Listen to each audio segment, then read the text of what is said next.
So this is the second podcast. Last time we did the 1920s, so this time it is the best films of the 1930s. Here again with the same people as last time, Chris, Don, and Kev. Hello. Kev refusing to wave, as per. So we figure we'll keep it relatively similar to last time in that we'll do a little summary of the decade. Stop that, Kev. We'll do a little summary of the decade and then we'll just get straight into it. So we're going to try and take it in turns as to how we do this. And this time it has fallen to me to do the 1930s. I say fallen to me, I mean I did volunteer. So what I've put is the 1930s was a tumultuous time for cinema and for the world. Many people were struggling to overcome the disastrous effects of World War I, and the Great Depression was starting to take hold. Politically, the world was a new and unique territory, and the financial hardships that many people were suffering with had allowed fascist movements to rise, including the British Union of Fascists led by Oswald Mosley. The studio system yielded increasingly totalitarian power over film production, and the introduction of the Hays Code was one of the first attempts by Hollywood at self-censorship. The Hays Code's stated aim was to stop films lowering the moral standards of those who see it, and to promote traditional values. As such, same-sex relationships, sexual acts that were considered to be perverted, and specific curse words were all extremely frowned upon and were prohibited to a large extent. As a result of the popularity of sound films, musicals, screwball comedies and escapist fare were now a global phenomenon, and slapstick fell slightly by the wayside. While musicals and screwball comedies did give females a stronger role in front of the camera, they were rarely in the lead position behind the scenes, with one notable exception being Dorothy Arzner, who's credited with launching the careers of Katharine Hepburn and Lucille Ball and a few others. Advances in colour meant films were regularly shown in Technicolor and Kodachrome, and the 1930s also saw a growing monster movie trend, with films like Dracula, Frankenstein, The Mummy and The Invisible Man proving particularly popular. As the decade wore on, the spectre of World War II loomed large, and in 1939 the Second World War started. This would last until 1945 and would cast a shadow over the entertainment industry as a whole for a long time. So that's a cheery note to end that summary of the 30s on. Lovely.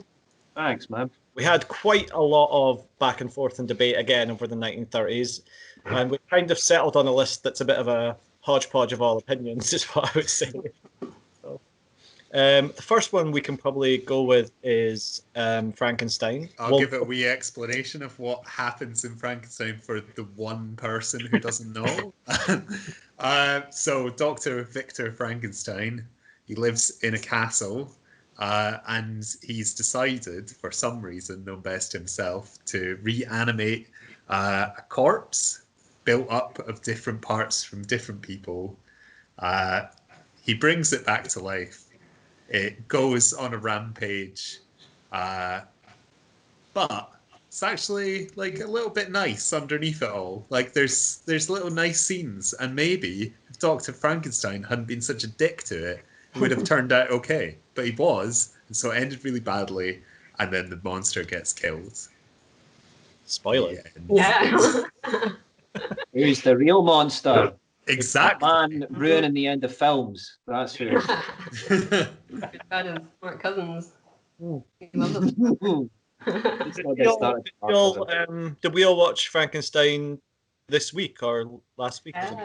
I did not, however, I did also make a film about Frankenstein, and so I've seen it quite a few times. So what about the people who watched this week? Don, what did you think of it? Was this the first time you'd seen that version? Yeah. I think I'd never really thought to watch it before. I'm not that big a fan of conventional horror films. I thought it was all right. Yeah, it was pretty good. It's good atmosphere to it. I also rewatched M this week, and I thought there's quite a lot of similarities between that. They're both kind of child murderers, and the village kind of takes it upon themselves to do justice for the victims, maybe. So I think maybe M kind of explored the themes a little bit better, for me anyway. I think it could have maybe done with being a little bit longer.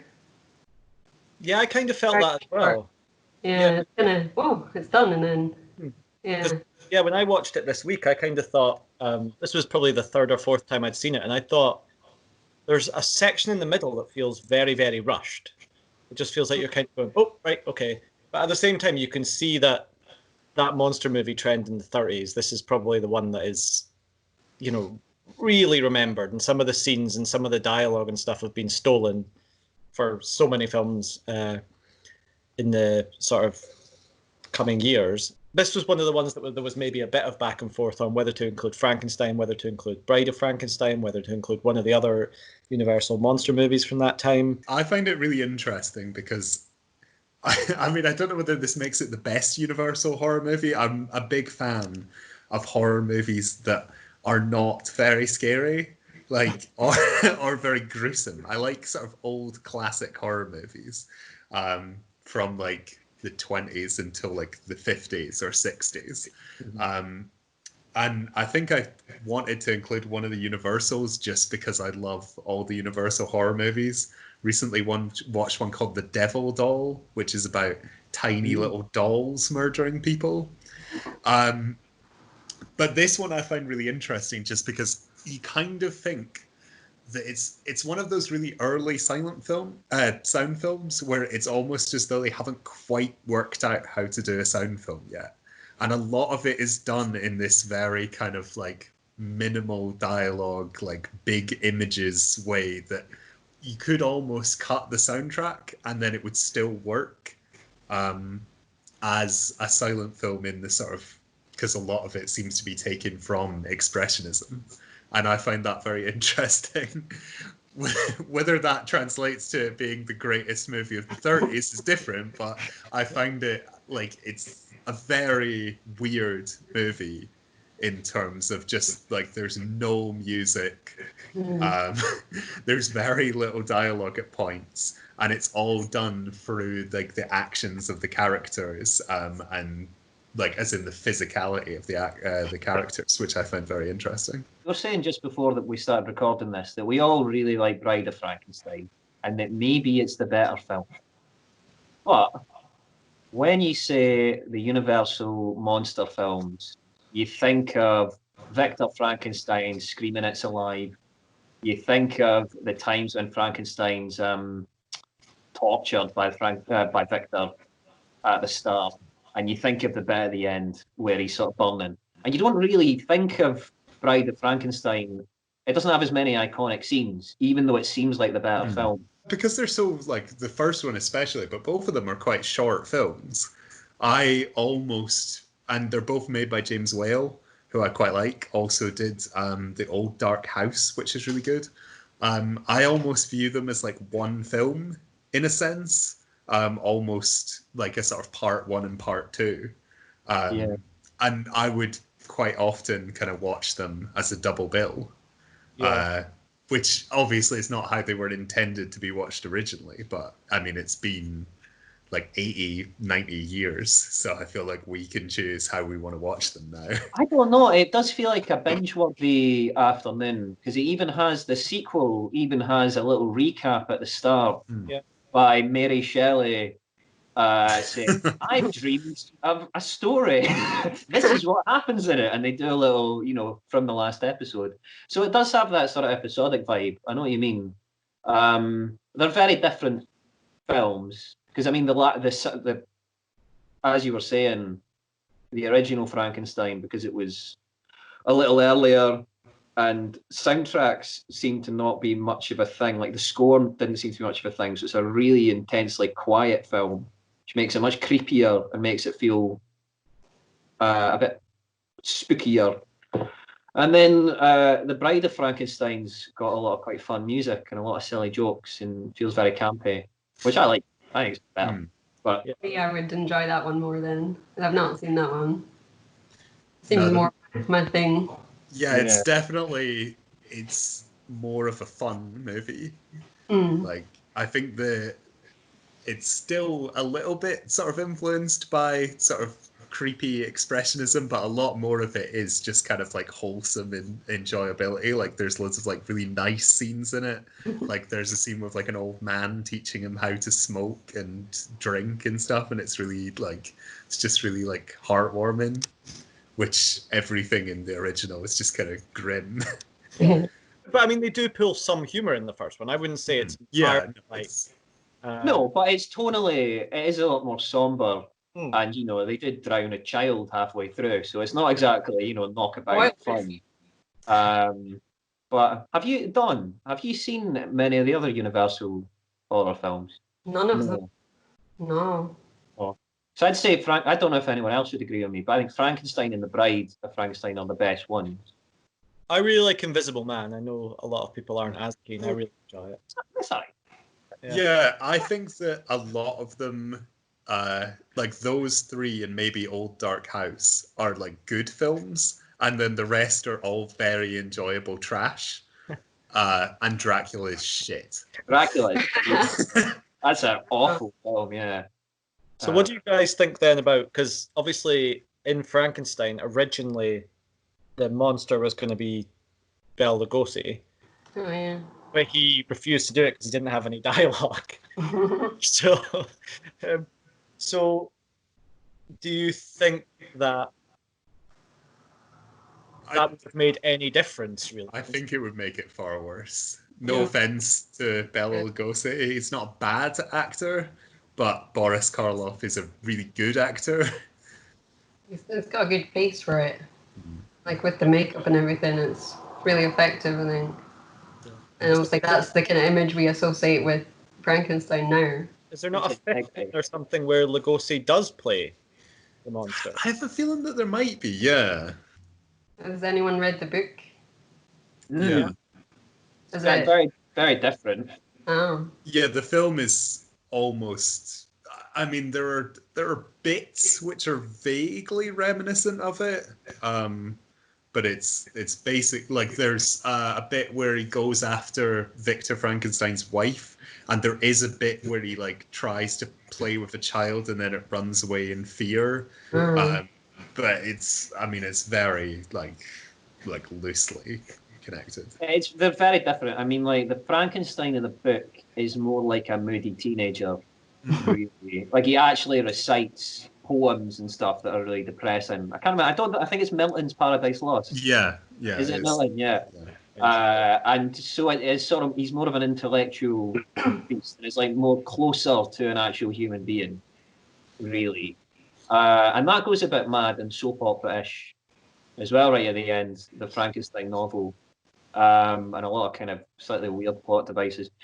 But yeah, they're not really the same thing. Like I think Bride of Frankenstein was seen by reviewers as basically being the final tarnishment of the novel. It was proof that films were much worse than novels because they turned into this campy parody thing. But I mean, it's a fantastic film. Frankenstein, is it the greatest film of the 30s? Maybe. Maybe not. Let's find out at the end. Yeah. Well, if we're going to summarize, I would say in terms of, I think when you're looking at the greatest film of any decade, you have to look at the influence it's had on the decades that have come after. And I think if you're being fair, then Frankenstein has had a huge influence on horror and the development of cinema since that point. So it's also a great film. It's also well acted. It's also pretty dark with funny moments and interesting. But I do think that you have to look at that influence that it's had as well as how much you enjoy the film. For me, I do really enjoy the film, but also because it's so influential, I think it's worthy of an inclusion. Yeah, I think if you were to watch it in the middle of a night where it was really windy outside, the fact that it's so sort of silent and so eerie, I think none of the other Universals I think would still be that scary, whereas this one still has this kind of creepy edge to it that still I think works today. That was fine, wasn't it? Well, I'm actually a big fan of the fact it's short. I like a compact film. I think most horror films should be short as well. I don't think a horror film should overstay its welcome at any point. And I think that the Universal films are perfectly compact. And I think that the Frankenstein tells its story very nicely. I think it's got some very iconic scenes. Boris Karloff, as we said, is a very good actor. He sells it far more than, say, Dracula or The Mummy or The Wolfman. Called The Wolfman? Yeah, the Wolfman. Wolfman's okay. So yeah, it's very well acted. It's got a real eerie tension that probably if it was made a few years later, it wouldn't have, because they'd have stuck a big orchestral score over it. So yeah, there's a lot to love in it. Oh, can I just say something quickly, which is, I think me and Joel might have watched this at some point, if not. There's a film called Gods and Monsters with Ian McKellen and Brendan Fraser in it about James Whale, who made these, and I think it's very good. And it's not the best film of the 90s, so it won't be brought up, but it's a very enjoyable biopic.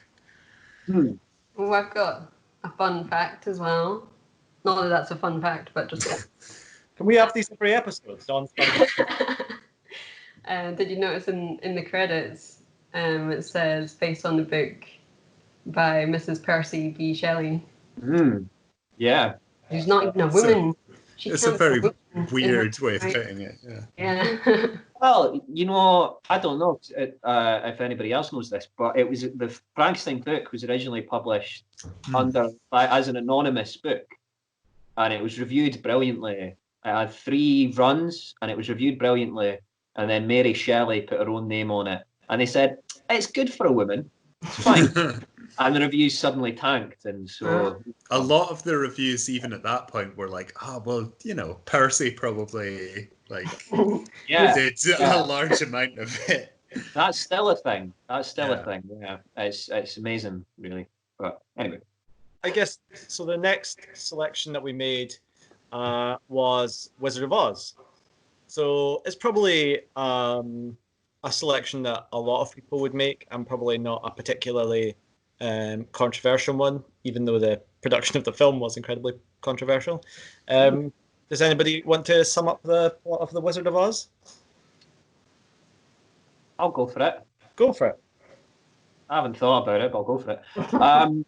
Dorothy, she's a young girl. She's got a wee dog called Toto. And she lives in a miserable black and white world, which is then hit by a hurricane, and she is knocked unconscious and transported into a magical realm called Oz, in which she meets a lion, a tin man, and a scarecrow, and they go down a yellow brick road, and then they meet a wizard, and they may or may not get the things that they want, the things that they desire. And there's also a nasty witch who's after them. Because unlike Chris, you don't spoil the end of films in yours. Spoil the end of films. But it's a very sweet, colourful, fun film. I'm interested. Did everyone see this as a child? Yes. I definitely did, yeah. I might have done, but I don't remember. I don't have memories of watching it and the nostalgia for it. Well, that's what I wonder. So me and you are a bit alike, Don, because I feel like, so I've seen it. I saw half of it once when I was very hungover at about the age of 20, and I was had flu symptoms. I was so hungover, and I was throwing up through the day, and I felt like I'd hallucinated what I'd seen because it was so colourful and weird. It was like monkeys flying around, and it was really quite traumatic. And then I watched it on yours, Joel, and that's kind of really the only time I've seen it in its entirety. And I thought it was very good, but my feelings aren't quite as warm towards it as maybe your feelings are. Yeah, I think I agree with that. What do you think of it, Don? As someone who may have watched it as an adult. Yeah, I think I find the first half a bit more interesting, and then I kind of lose interest a little bit for the second half. And when they kind of get to the Emerald City and the witches and stuff, it kind of starts to feel more like a kids' film there for me. The dialogue is very much kind of kids' film, but I can appreciate the way it looks and all the kind of technical aspects of it, I think, more. I think that's kind of what I think a little bit as well. It feels like I understand exactly why you'd feel very warm towards it, and why it would feel like I think this is what I've been thinking about this entire list, actually, we've made for the 30s, is a lot of it feels like comfort food. Feels like a lovely comfort blanket you'd stick on a Sunday afternoon. Yeah. And Wizard of Oz also gets about 2 hours. It's a good afternoon film. Feels like if you grew up with that, it would be a beautiful fond memory of this weird thing that you saw when you were young, you know. But it's beautifully made. It looks great. The colours are something else. Yeah. And it's really amazing that for what this film is, the characters don't grate on you. No. They don't become really annoying given how big and loud they are. So see, during all this, I've just been watching Chris, and he's been getting steadily more upset and drinking wine. No, I think I would agree in a way, because I think that I do like it so much because I saw it as a child. And I think that there's a reason why I don't think that in most decades we'll really ever have many children's films in it. And I think it's because most kids' films don't hold up as well as an adult. Mm-hmm. I think this is one that almost does, but like, again, I think it works best. I would have thought you would have loved it when you were in a kind of feverish state, because I think it does work best when you're a kid and you're not really paying attention to the logic of it. It's almost like, because, I mean, interpretation, maybe it's all a dream in Dorothy's head, but it does kind of feel like a dream in a sense, and it feels like the kind of like childish adventure dream that you might have, where sort of strange ideas are just shown as big as they possibly could be. In that sense, it's incredibly well done. It's also like, when you think about it, it still has some of the most memorable and probably some of the best songs in a musical that there have ever been. In fact, if you name some of the songs from Wizard of Oz, almost everybody will have heard them at some point in their life, whether they've seen the film or not, right? So obviously, like Somewhere Over the Rainbow being the main one, which they almost cut, but very glad that they. But for me, yeah, I think a lot of it is based around childhood nostalgia. I watched it a lot growing up with like my gran and stuff, and so I can totally see that side of it. But even when I watch it back now, it's you appreciate the sheer strangeness of it a lot more than you do as a child, because as a child you're kind of willing to accept anything. You just kind of, you see the bright colors and you're just mesmerized, whereas now I think you take a little bit more from it and you see some of the more strange pieces of set design and costumes and makeup and all those, like, you know, weird like people dressed up as monkeys and like. Well, I think a lot of films, when color came around, kind of took it as an excuse to get more realistic. Whereas this went, oh, let's do the opposite and let's use color to become as bizarre and fantastical as we possibly can. Yeah. I mean, there's some amazing stuff, because I was just before we did this, I was like reading back on some of the stuff, and like the production of this film was like completely and utterly like nuts. I mean, so the guy who was originally cast to play the Tin Man got like severe poisoning from the paint they were using, so he almost died and had to get replaced. He was originally cast as the Scarecrow, but the guy who was originally cast as the Tin Man wanted to play the Scarecrow so much that he moaned, and they switched roles, and then that guy almost died. Like Wizard of Oz was, Wizard of Oz was pretty much where like Judy Garland was being given like slimming pills and all this to try and basically make her look more childlike, because it was between her and I think Shirley Temple and a couple of others who were obviously a lot younger. And so for her, like, this was where one of the films where the whole drug addiction started. And I mean, there was so many, the woman who plays the Wicked Witch of the West got severe third-degree burns because of some of the stuff they used, and then she refused to come back and shoot like B-roll, and her stand-in had to do it and also got severely burned because they hadn't fixed the issue. There's like so much stuff that went on with it, and I think it went through like 3 or 4 directors, and like it didn't really make any money when it was first released. Like I think it was a budget of like 2 million, and it made less than the budget plus promotion costs. So like it was kind of a flop when it was first released, and it's only on re-releases that it's actually got kind of the acclaim that it probably deserves. I find that quite interesting. There were also Munchkin orgies. It's serious. Little people, obviously, is a minority, and they hadn't met someone like them. So they would just have sex really quickly. They would meet each other and have sex on set, and they would have to separate the Munchkins because they were so attracted to each other. There you go. I think it's quite telling that this is one of David Lynch's favourite films. Mm-hmm. That strange dream logic that I feel like, because I watched it with a big group of people, I didn't quite get the full effect, and maybe I should have watched it again before we did this. And I think that if you were watching it and as an adult, you're probably better watching it in a quiet room and just letting the strangeness of it and letting the strange stretches of logic and the slightly sinister costume designs wash over you, and considering all the strange urban legends that are surrounding it. Like, there's supposed to be a crew member who's hanged themselves in one of the trees, supposedly. I think it's just a branch that's like twisted or something.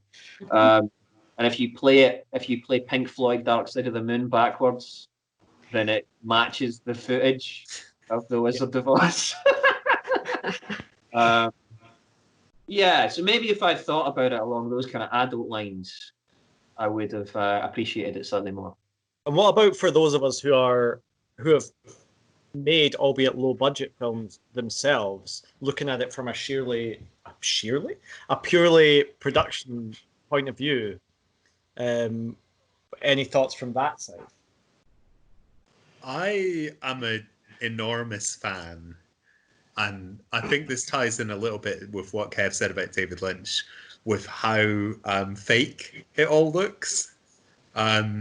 Because I think that when you're working with a low budget, it's like I quite enjoy making films that look like very aestheticized, and this is one of the few really like major films that like mainstream audiences accept that is just completely just fake, and it looks fake the whole way through, and everyone just accepts that.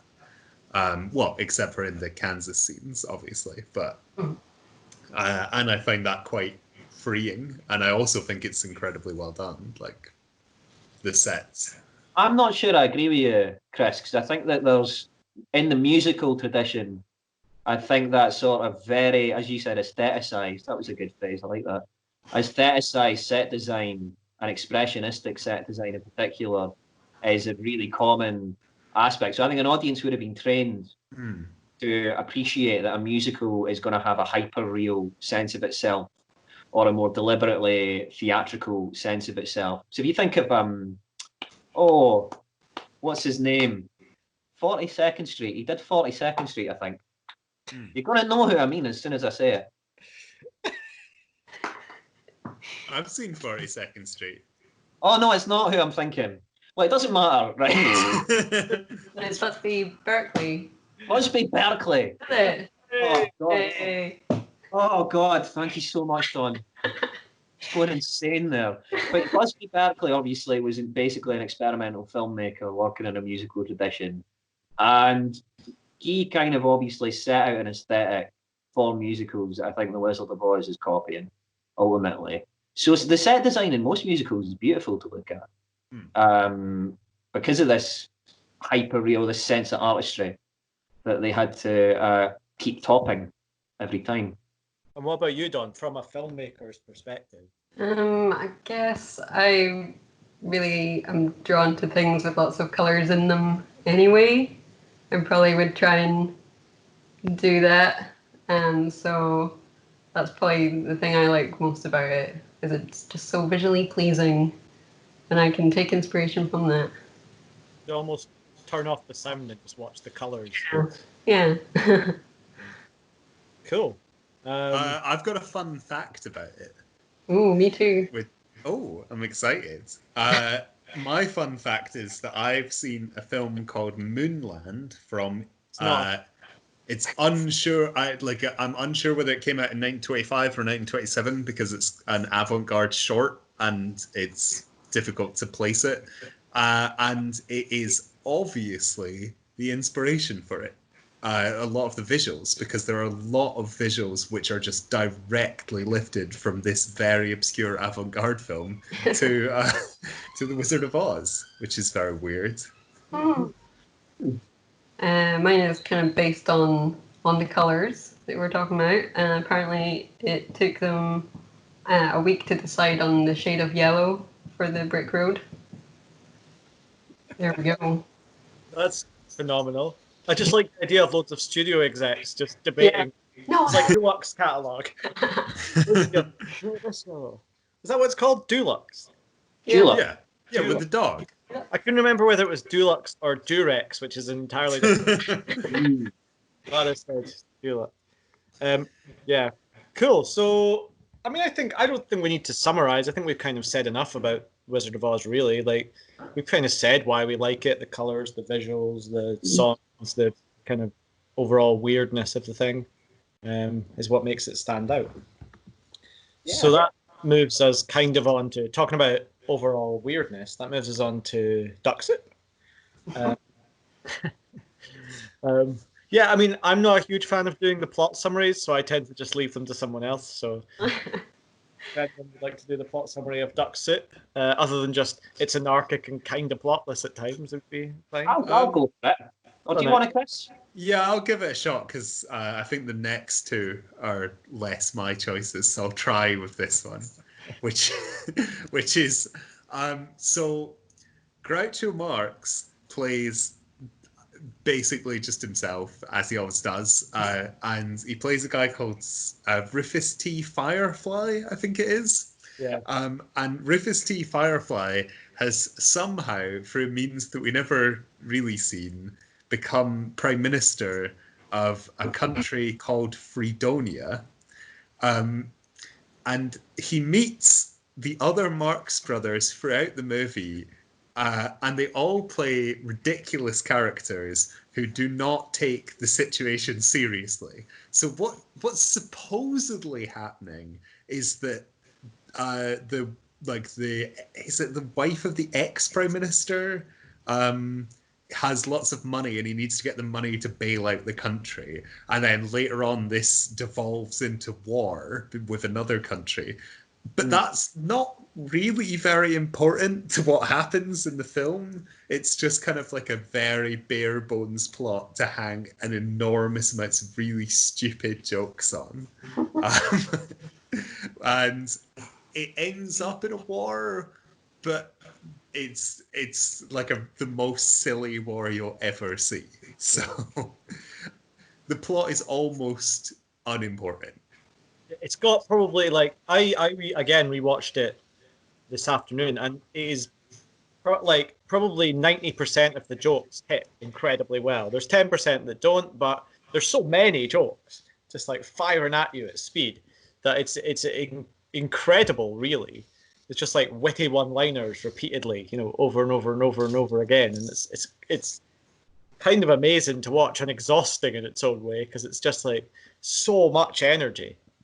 Yeah, I definitely find it quite exhausting when I watch it, and that I can't really appreciate it until maybe the day after, when I kind of think back on the bits I like in my own time that I process them, and then I enjoy it a bit more.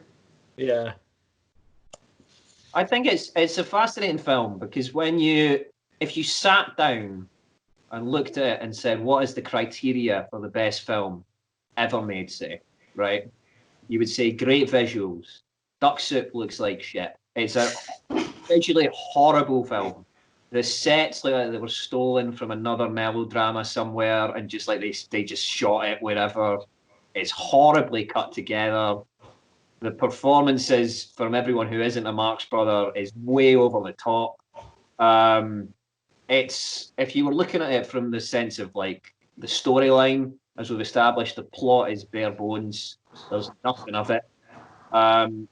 If you were to look at it from the sense of just coherence, it wouldn't really make much. It doesn't make any sense, really.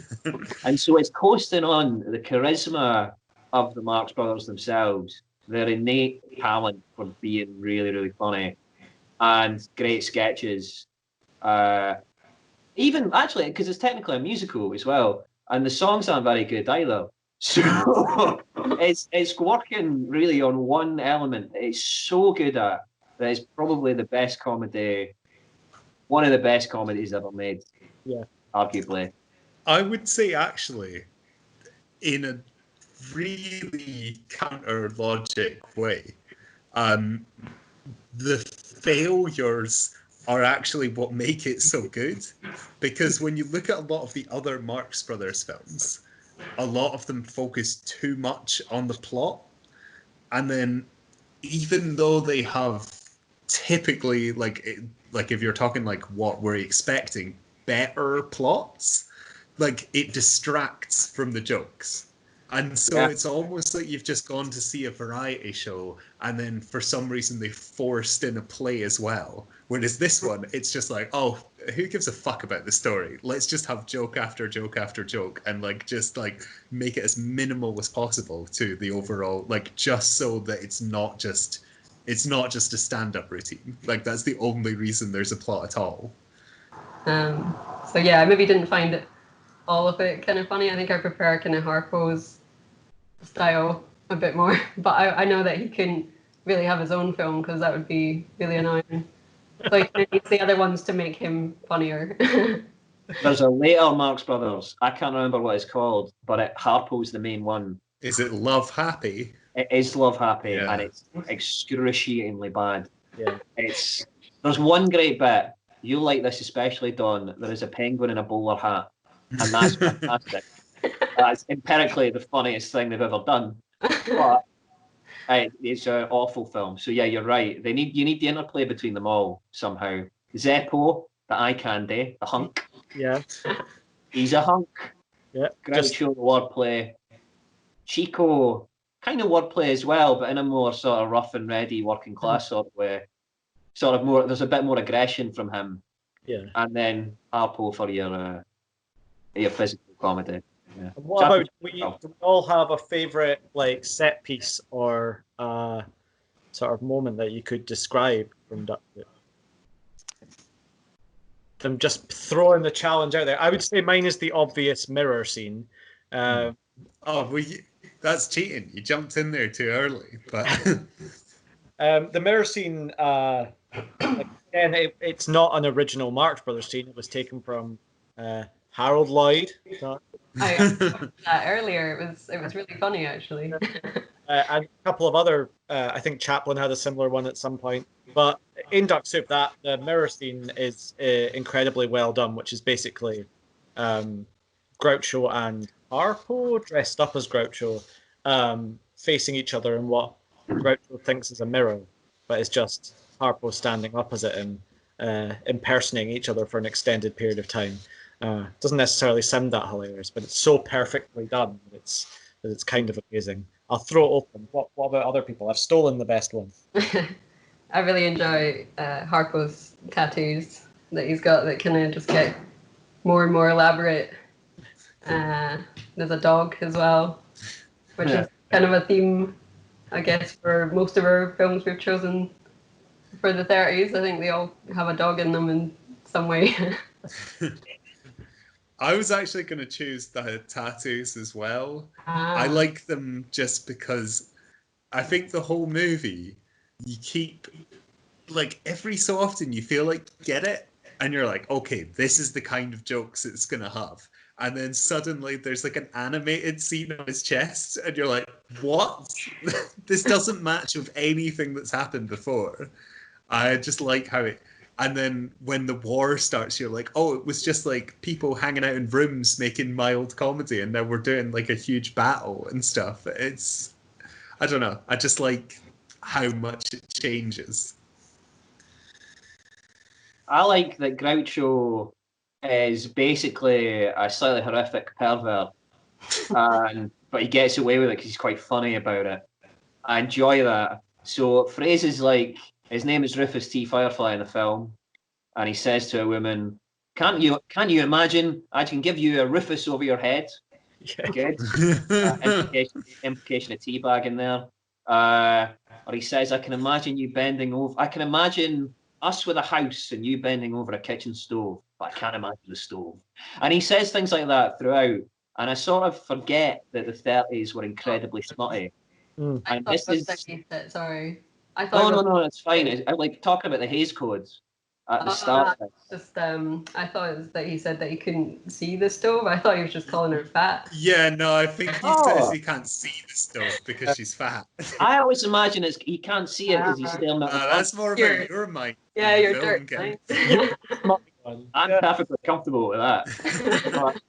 Thinking of it as like a Hays, because the Hays Code, people think of the Hays Code as being put in place in 1932, and then straight away you can't say things, you can't do things.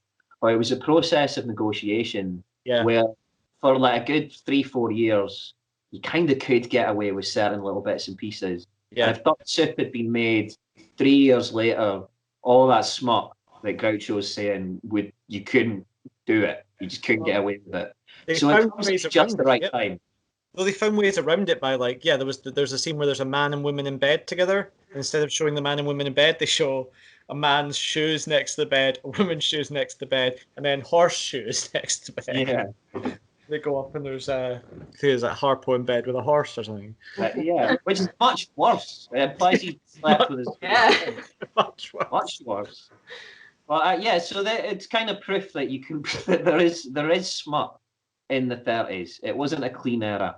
It's the last of the smutty times until the 60s. Don, have you got a Don's fun fact this week?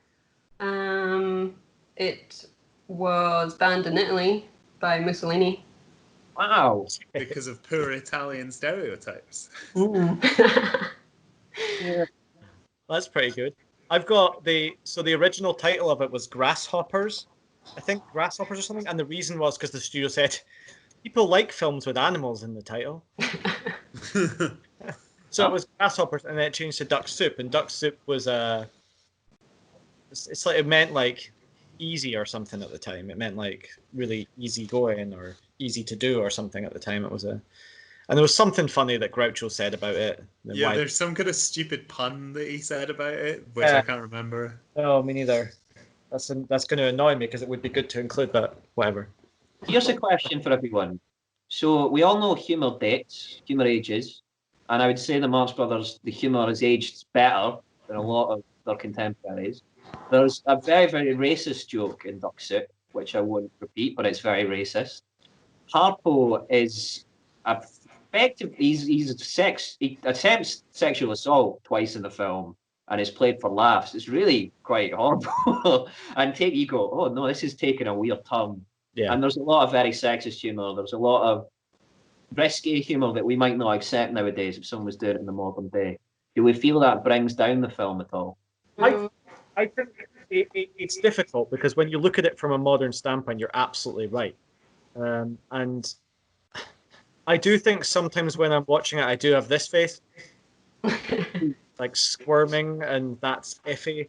I don't know if it brings the overall film down because there's so many jokes in it that there's bound to be a few that don't work. But I think, by a modern standpoint, kind of by any standpoint, there's some stuff in there that's pretty iffy, for sure.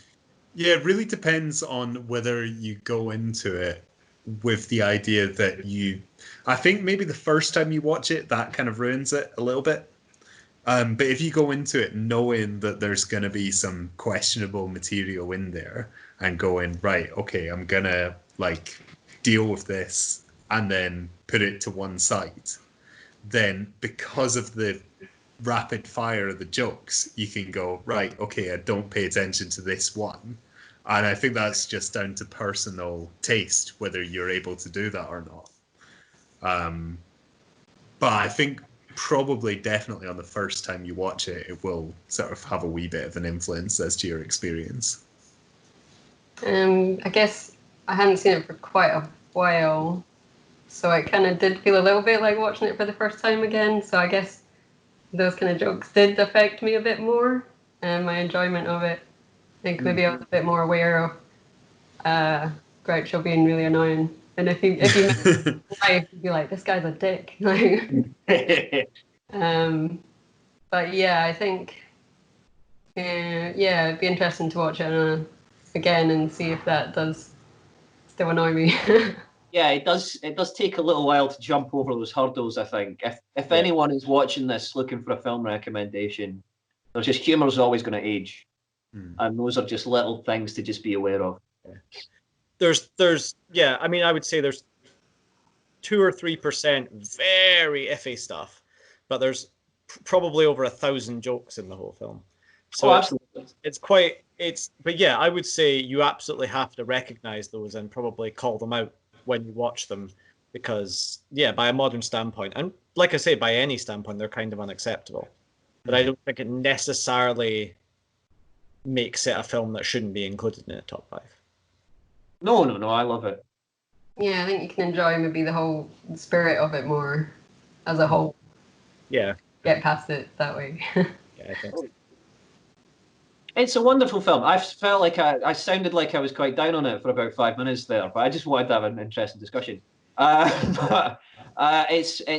an hour 6 minutes of generally very, very funny jokes. The physical humor is hilarious. There are brilliant puns. The Harpo and Chico and Zeppo and Groucho are fantastic. And it's a really fun hour and 6 minutes, and it does have an anarchic spirit that Hollywood generally doesn't have. It's seen as quite clean cut, and they're quite filthy and dirty. And I like that. Yeah, I think I just enjoy the whole vibe of it, as opposed to maybe individual parts of it. Yeah, I think it's one that you can watch again and again. It's kind of hard to get bored of it because there is so much in it. Would you say, I think you quite like, as a general rule, kind of films with a bit of an anarchic... Yeah. So maybe that sense of it's quite suited to you. Yeah, definitely. Like, I really enjoy Young Ones. I can see it's taking a lot of duck soup. I was going to say the reason that I like it so much is that anarchy and the fact that it is just like, let's break all the rules of what should be in a comedy movie and what should be in a movie at all. And I was going to compare it with sort of, we were chatting before this about True Stories by David Byrne and Shock Treatment, and just like these later films where like they're not similar in terms of content, but they're similar in terms of just like throwing the rule book out. And I think that this is quite an early example of just going, let's just, if it's funny, let's include it. It doesn't matter if it makes any sense. It doesn't matter if it's stupid. Let's just like put everything in it we possibly can. And that's why I love it so much. And for me, like, I think Don, what you said earlier, I think kind of sums it up perfectly. Like, there is something in there for everyone, regardless of your sense of humor. You will find at least 1 or 2 bits in it hilarious, I would say, because there's so many different jokes and set pieces and, like Kev was saying, and puns. And I think for me that the sheer volume of having it thrown at you, like, I kind of like the sort of mind-blowing aspect of so many jokes coming at you, and like, kind of like the fact that it's like anarchic and exhausting, and like the sheer manic energy of it really appeals to me. So it's one that I could always, like, if I'm feeling a bit down or I'm feeling like I just want to put something on and have a laugh, it's one that I could kind of always put on and always would find funny, regardless of the mood I'm in, because there's always something in there. The next one we'd go with is My Man Godfrey. And either Don or Kev should summarize this, because it was on Don's list as well. Yeah. And Kev quite recently. Don, do you want to summarize it? I think it was the only one that I got from my list. It's about, there's lots of very rich people who like playing games, and they're doing a scavenger hunt. And one of the things you have to find is a forgotten man. So they go down to the dump and pick up Godfrey, who kind of, I guess he goes along with it to help Carol Lombard win, because he doesn't want her sister to win. And then they end up taking him on as a butler. And hilarity ensues. We'll leave it at that. Don't want to spoil too much. No, you don't want to be a Chris. No. And then he dies at the end of the movie. Dies, yeah. Yeah, unless anyone wants to add any other bits I've forgotten. No, I think that's everyone learns a few lessons along the way. Oh yeah, that's it. Hilarity ensues. And they I all think maybe we should explain what a forgotten man is, because when I saw the film, I had no idea. It's of its time as a term. Guess homeless man. Yeah, someone that society has left behind. Yeah. And interestingly, so Kev, you watched it this week. Yes, for the first time. Came on messaging us absolutely. Well, it's interesting because it's been an emotional roller coaster these few days since my man Godfrey. As I've thought about it, I've seen its flaws a lot more, and for me, it's a really brilliantly written, witty piece of sort of almost fluff, but it does have substance to it. But it's both the best things about classic Hollywood, 1930s classic Hollywood films, and a lot of the worst things about it as well, which is it's very beautifully written. It's got a real screwball sensibility. It's got good female characters, which is something that was lacking in the list in the 1920s, particularly. But Screwball has a brilliant screwball comedies themselves, things like It Happened One Night, Shop Around the Corner, which we may discuss next time. Many other screwball comedies have a brilliant sense of female writing, which wasn't really a thing until then. At the same time, and it's brilliantly acted as well. Carol Lombard, particularly, brilliant. At the same time, it's very theatrical. The camera is doing very little except just cutting quite basically, and it's got quite a manic narrative that doesn't quite keep up with itself. And it's also, like a lot of screwball comedies, has a pretense of liberalism, which is actually underpinned by incredibly conservative ideas. So the Forgotten Man, this will spoil it a little bit. Forgotten Man, it turns out, was a rich businessman at one point. And you realise that he's not just an adept poor person, was at one point very rich. And it imbues the whole film with a sort of strivers, not skivers mentality that does kind of say, well, the rich guy gets to go back to his place and then he'll prop up the other poor people who are a bit inept. And so it has a slightly insidious message underneath what seems to be quite a liberal premise, basically, which makes it, as a film that was coming out during the Depression era, it makes me a little conflicted about it. But at the time, within the moment, it was so well constructed and it's so funny, and it was an absolute stitches at it that my brain switched off entirely, and I just found it really funny and charming and loved it until about 2 hours later when I started thinking about it. Like food poisoning, isn't it? Yeah, it was the film equivalent of food poisoning. Yes. Yeah. What about you, Chris? See, I think that Kev's concerns about it started for me while I was watching it, because I don't think I enjoyed it as much as the rest of you. Like, the rest of you thought it was incredibly funny, and I thought it was quite amusing in a way that I laughed at the jokes, and I thought that a lot of the characters were well acted and quite likable in the moment. But it wasn't. I was thinking of like other films. We forgot to include Mr. Smith Goes to Washington in this list, and there's a lot of films from the 40s which I think, like, they're not similar in terms of their concept, but have a kind of similar vibe to them of screwball comedy or like kind of comedic drama in a sense. Like, I last Christmas watched Shop Around the Corner, which Kev mentioned, and I feel like in those films I got more attached to the characters. So while I was watching it, I was already thinking about, because I wasn't as involved with it as I was with some of these other films I prefer, I was already thinking about it, and it kind of felt a bit. I have the same opinion about it as I have about Mr. Deeds Goes to Town, which I think is a very good film that is quite enjoyable, quite funny, but it doesn't quite have the edge of I don't know what's the name. Is it William Powell who plays Godfrey? I like him, but he's not like my favorite actor of the time. And same with a lot of the other characters. I'm like, I think that they're well acted, but I know of other films of a similar genre which I prefer.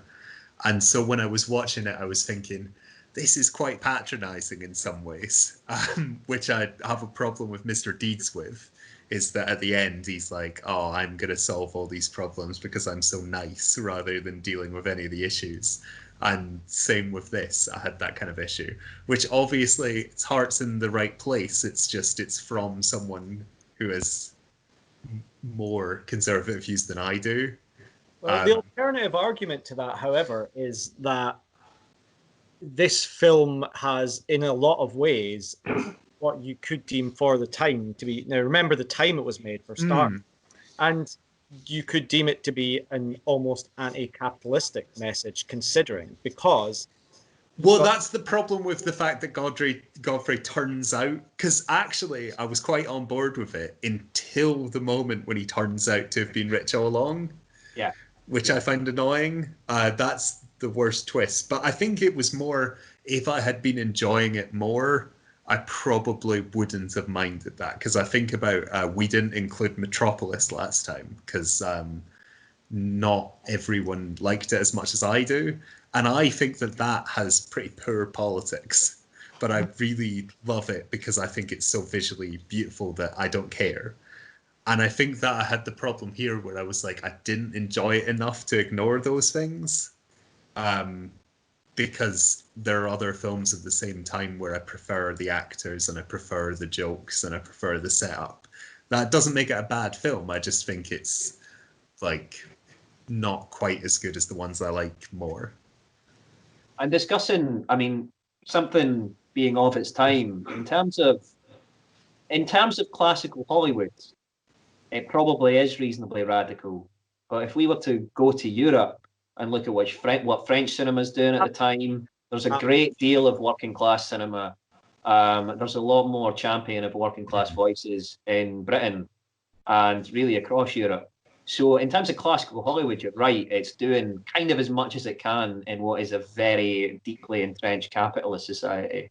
But even a class-based society like Britain is including a lot more working class voices in far less patronising ways. I do see what you mean, yeah. I'm thinking... Funny though. Yeah, it's very funny. I'm thinking a classic Hollywood standpoint, considering for this list we really have gone pretty, fairly classic Hollywood. Exclusively classic Hollywood.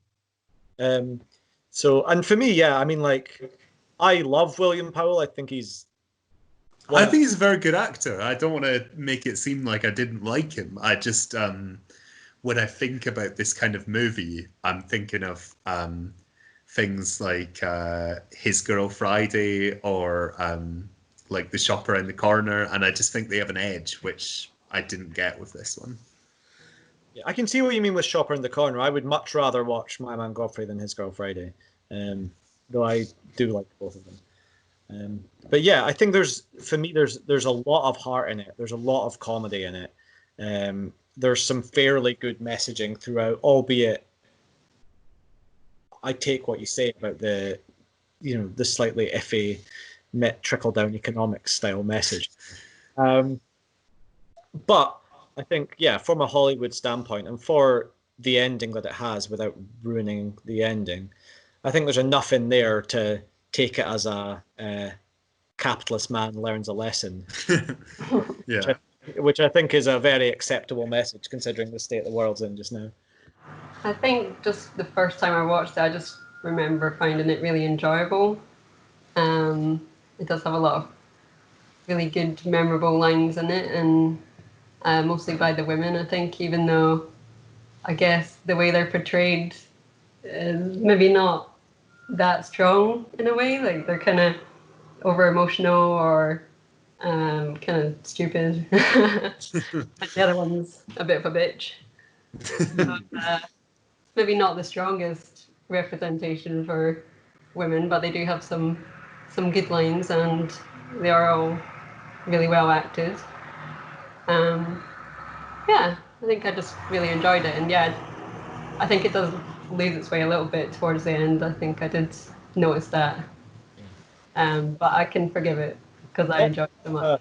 From a female, I mean, it's one of the sort of, for me, one of the earlier examples of in 1930s cinema, like sort of the main female character, they're not having them not know their own mind for once. And Yeah. like by the end, she really knows her own mind, and I'm thinking of in particular that very last scene, where I mean, she's basically in complete control. So in a lot of ways, I suppose you could make. Do you think you could make the argument that it's one of the earlier examples of having a strong female voice that actually does know their own mind, rather than being all the way a damsel in distress kind of Yeah. You there's an interesting argument about screwball comedy, and I bring this up here, like I was teaching screwball comedy like 5 weeks ago, so I read a reasonable thing about it. But you have female characters who know their own mind, are very self-determined, and are very much have their own agency. And that was because that was a trend that was happening because of an increase in wages and improved job options for women.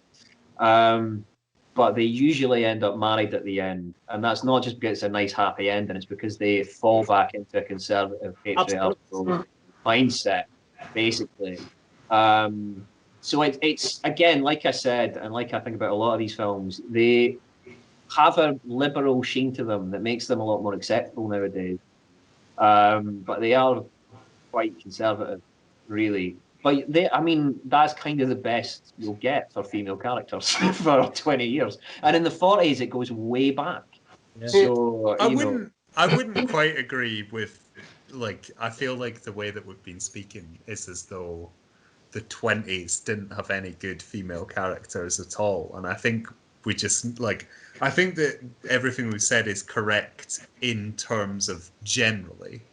Like, if we're just making a general statement about, like, how, like, the majority of stuff. But there are sort of examples of better characters and better sort of politics in the 20s in sort of brief cases here and there. Absolutely. But I think we can agree they're the exception to the rule. Yeah.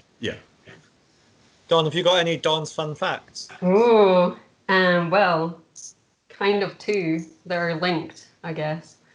That William Powell and Carol Lombard were married before the film. They divorced 3 years before the film was made. And according to Wikipedia, Powell was paid almost twice as much as Lombard. Oh. But that's Wikipedia. I don't know if that's legit. Sounds like it probably would be. Yeah, it probably is. I've got a Joel's fun fact, if you want one. Yeah. That on the director and William Powell had been like having tons of arguments during the shoot, so they went out for a whiskey, and after the whiskey, the director came in really hungover, and Powell hadn't turned up for 2 hours, and then they just got a letter saying, we might have finished the whiskey, but the whiskey finished Powell, and he didn't turn up. So there you go. I have a Kevin fun fact. Oh. Despite everything I said, I still very much enjoyed the film. Just to clarify. Gave it 5 stars. Yep. Yeah. I want to ask a question about this film, which is, do you think this film has been forgotten a little bit? Because I had not really heard of it until Dawn suggested that we watch it. And I really enjoyed it. Like, despite, I wouldn't put it at the top of that kind of genre for me, but I still really enjoyed it. I don't know whether I'm just being like a Philistine, or whether I don't know whether this one's kind of slipped through the cracks a little bit. A little bit, I'd say. Yeah, a little bit. Considering the caliber of the cast, I would say that it's fallen by the wayside a little bit. Yeah. My awareness of it was really through the title alone, reading about Depression era cinema, and it would come up as a footnote. Really, yeah, it's not something that would be covered exclusively. It would be seen as an example depression era cinema. But yeah, no, I think you're right. I don't think it's that well thought of. I probably wouldn't have watched it if Don and Joe hadn't recommended it. Yeah, so I'm like, no spoilers, I don't think, but I'm not going to be voting for it for the best film. But I do think it's worth checking out because I think it's something that's kind of been unfairly passed over. Yeah. And I think that's as good a reason as any to include it. Yeah. Yeah. Forgotten gem. A forgotten man of its own. Yeah. So yeah, I think that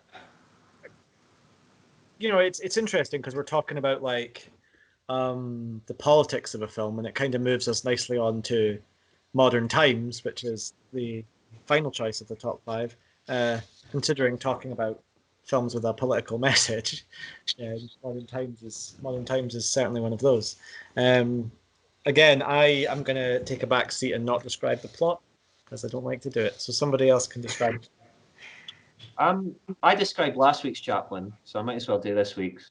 Go on then. Modern times. Charlie Chaplin plays an inept factory worker, and lots of things go wrong for him, and he becomes a number of another inept figures, and there is a female love interest, and a number of misunderstandings ensue, and it's very sentimental. It's a very vague plot outline this year. It's quite a vague film, actually, when you think about it. There isn't much of a through line in the plot, which doesn't diminish it. I think a lot of the through line deals with like Depression era politics, right? And like how basically throughout the film, all Chaplin's character wants to do is go back to prison for a long time because there's nothing for him out there.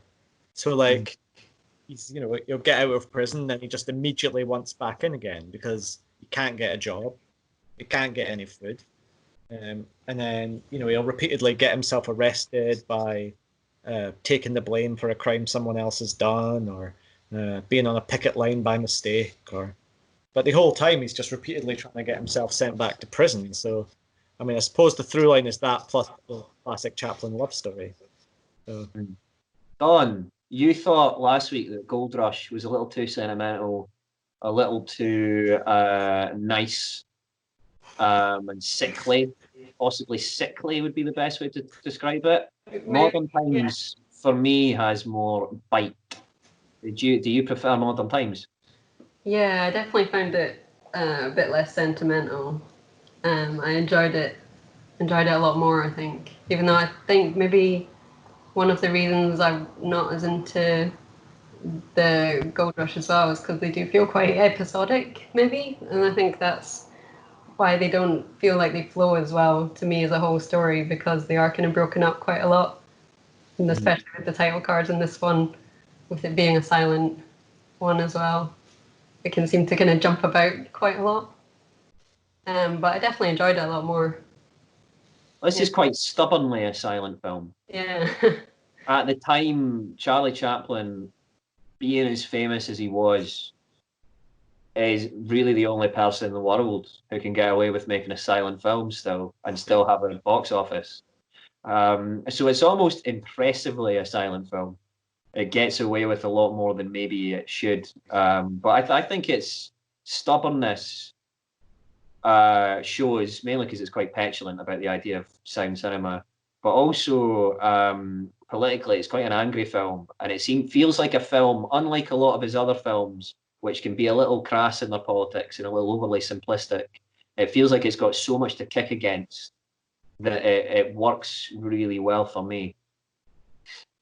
Well, there's a reason why Chaplin ended up getting blacklisted in Hollywood and sort of kicked out back to Britain, is that he actually had some strong views, which I think in a lot of his films get simplified to, oh, isn't it sad that this character is having a hard time, rather than sort of thinking about it at all. And I think this film is, like, despite the fact that it's a very silly film at points, it does actually have a kind of head to it as well as a heart, which some of the Chaplin films don't. Yeah, well, there's a really strong bit where like they've just him and his girlfriend, I suppose you would say, have just moved into this little like shack of a house, and then first thing he does is opens up the paper, and the first thing he sees is jobs, and that's him running down to get a job, pushing to the front of the queue to make sure he can get back the crappy job that he didn't like in the first place. Really. So it's like, it's almost cyclical. It's like or a machine, they're just Well, there's even like the little bit where you have all the people coming out from the subway, and then it dissolves into them all being sheep. Yeah. He's the first person to be like, "Wake up, sheeple." But sorry, that was a terrible joke. But No, it's kind of right at the same time. But I mean, I think what we're also like, what drew us to it as well is just the fact that it's quite a funny film as well. Like, it's not just like, even if it like was only based on the jokes, bits like Chaplin going through all the machines is the kind of physical comedy which I think 30s doesn't have quite as much of. And I mean, it's still I watched Paddington 2 recently, and it's still referenced in that, like the jokes there, because that kind of slapstick humor still works today. Yeah, definitely. I've seen those. If you go to the Cinémathèque Française in Paris, they have a museum, and they have all the cogs and the pipes from modern times. You can go and look at them. And I was very, very excited because I was a young film student back then, and I was excited to see the things that I'd written about. It was exhilarating. But it's, I think you're right, Chris. It's funnier in a way that Chaplin's not trying to kind of be sympathetic all the time. He's just trying to be funny a lot of the time. So there's a whole sequence where he's accidentally snorting cocaine in a prison. Yeah. And another one 4 years later, probably couldn't do that. No really. way. Yeah. But he thinks it's salt. That's right, isn't it? He thinks it's salt, and he's accidentally snorting it, and it's cocaine. Yeah. And there's a lot of just little punchy gags like that. And even the job thing, there's a joke where he's saying to his girlfriend, "I'll do anything to keep us together. I'll even get a job." it's a really good gag that's really paints him in quite an unsympathetic light. So he seems to be more interested in being funny, sort of actually talking to working class people rather than just sympathizing with them. He's opening a communication in some way. Well, yeah, it's funny. As we all know from our favorite film, Shanghai Nights, Charlie Chaplin grew up very poor. So, I've seen that actually. Yeah. Right, yeah. So you'd be able to relate. Maybe that'll come up in our film. Best of the 2000s. Yeah. Have you got any fun facts about this one, Don? Let me see. Yeah, it was the last time that Chaplin played the little tramp character. It was originally going to be a sound film. He said, "No, I'm not going to do it anymore. It's going to be silent."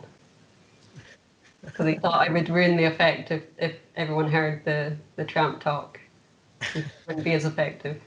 I think he's right. Yeah. He's posh in English sounding. So it's a bit weird.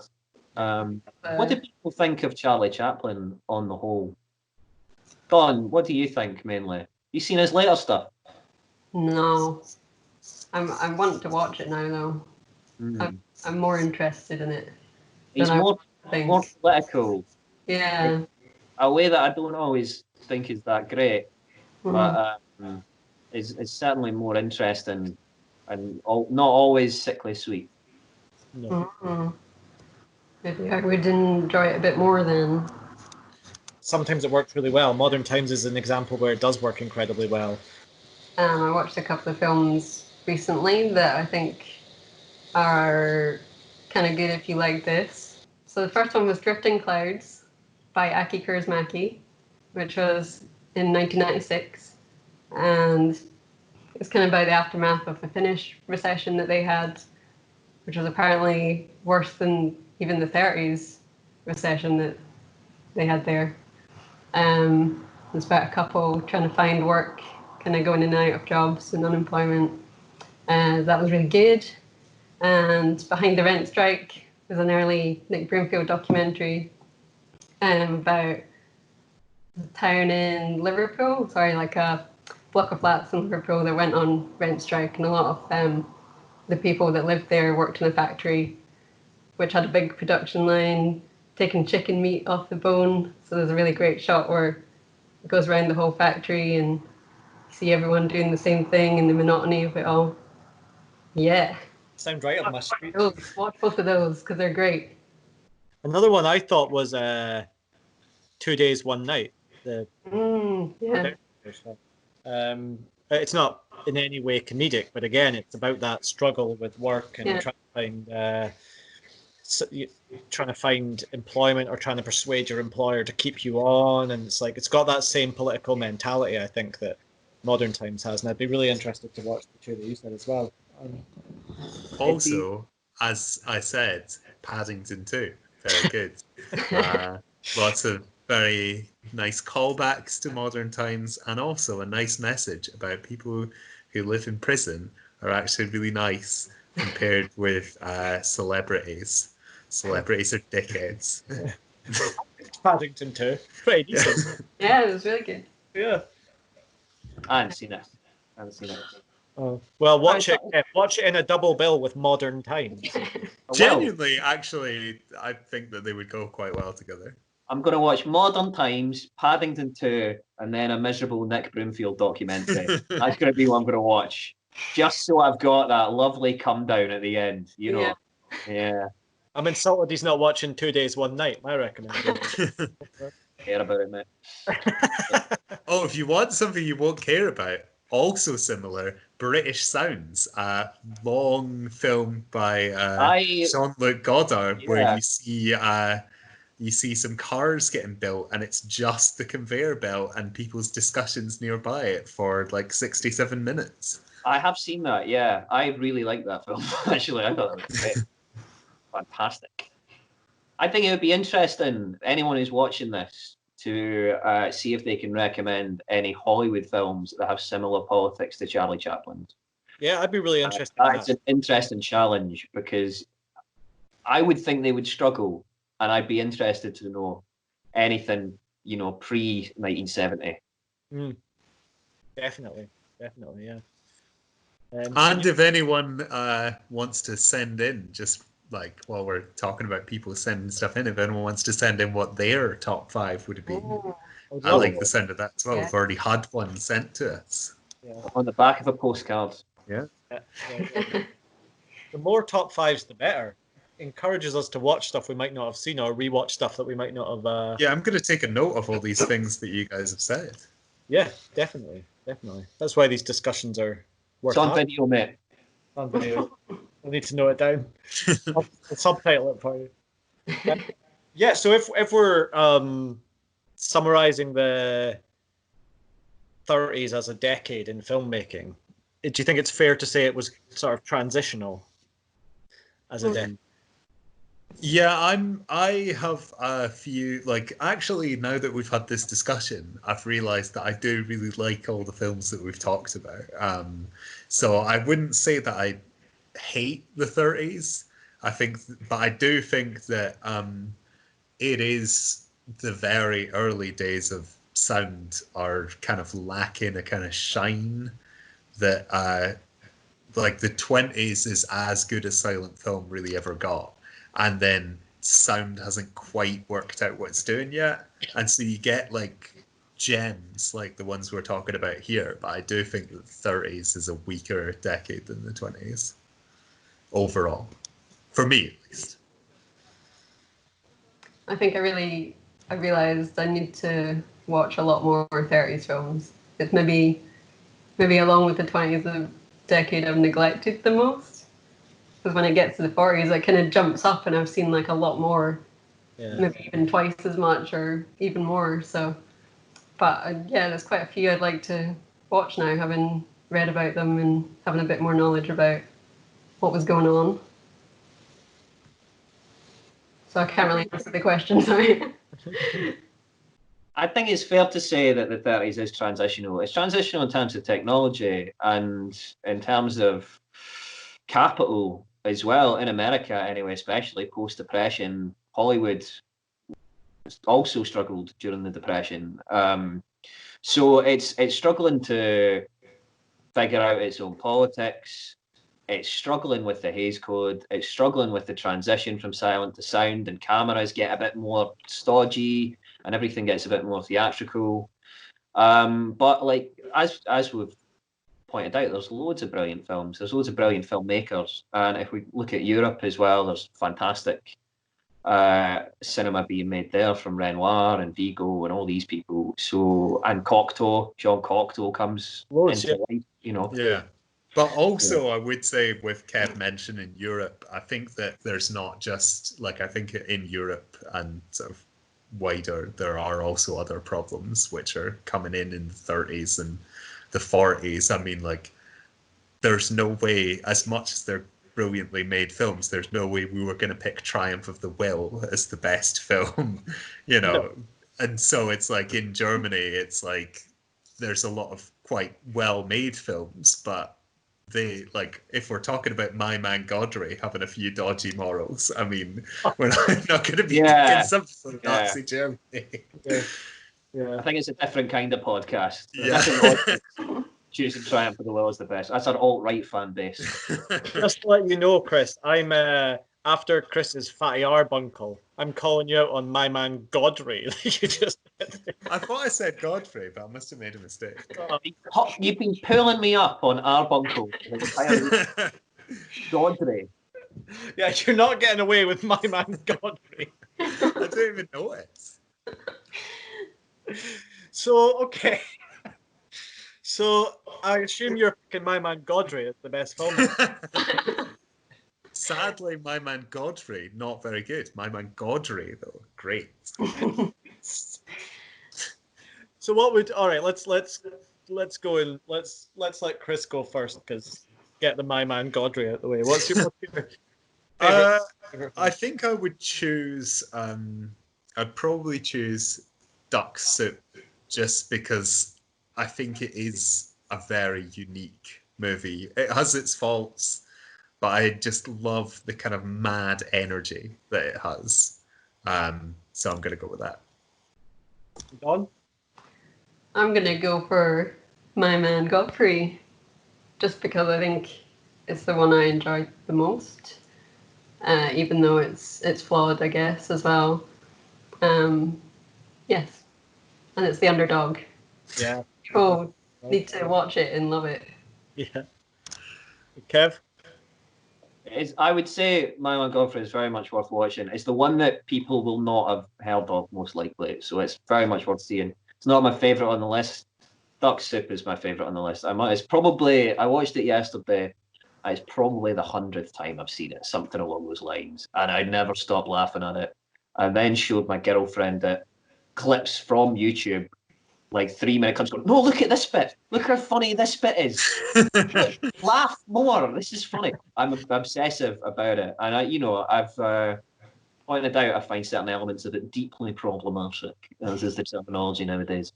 But it doesn't really ever age badly. It's got an anarchic, mad spirit. It's got a little filthy sense of humour behind the naff jokes.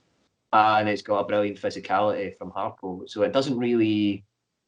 Yeah, it is very flawed, but everything that matters, the jokes and the humour and Groucho's filth, they all just speed through the hour and 6 minute long running time. It's beautiful. Brilliant. So for me, why is the casting always coming out to me? I've done that myself, to be fair. I mean, for me, I probably would have been between Duck Soup and Wizard of Oz. So, my vote doesn't really make a difference, but I probably also would have said Duck Soup. I think that anything that can be 1 hour 6 or 7 or whatever it is, make you laugh that much, fire that many jokes at you and not get annoying or boring. Like Kev said, there is obviously some iffy stuff, but I think there's easily enough in there that makes it stand out as the best film of the 30s for me, of the ones that we have. So yeah. Yeah. Having said that, I would completely agree. My Man Godfrey is the one on this list that I would say go and check it out because it deserves to be watched by more people.